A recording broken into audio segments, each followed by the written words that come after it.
Kagimbal-gimbal ang mga tagpo sa labas ng isang bahay sa barangay Lumbia, San Isidro, Cagayan de Oro City. Isang 2 taong gulang na batang lalaki ang natagpuang duguan sa labas ng kanilang bahay.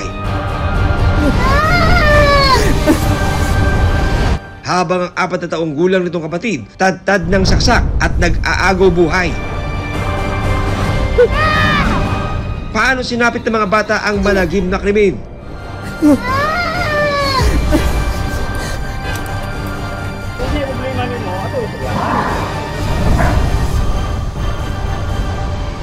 Gabi ng April 24, 2024. Anong ginawa mo?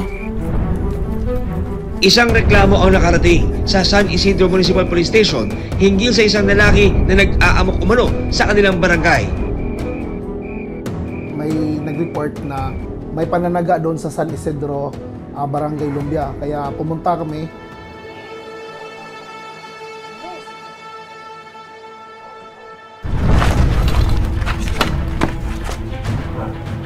Pare, ano problema natin?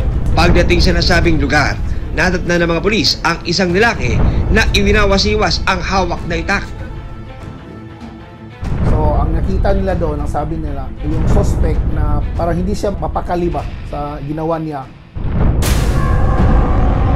Pero mas ikinagulat ng mga responding pulis, 2 bata ang nadatnan nilang nakahandusay at naliligo sa sarili nilang dugo. Ang 2 taong gulang na tinago namin sa pangalang Michael, agaw buhay sa labas ng kanilang bahay.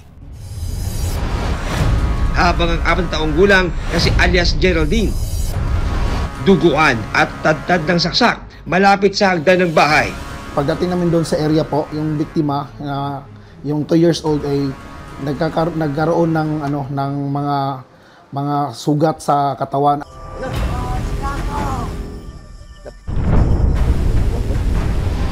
Sige na, sir. Gusto ko na mamatay, sir. Malabo yan, pare. Hindi kami nagtrabaho para pumatay. Ano ba kasi ang nangyari? Maawa ka sa sarili yung anak. Sumuko ka na. May hawak siyang itak na gusto pa niyang sugurin yung yung ama. Parang gusto niya pa niyang isama kasi naman wala na daw silbi yung buhay niya. Dili na kaya ito ng istoryahan. Isa ba? Kaya kung sa'yo problema ni mo, ito istoryahan.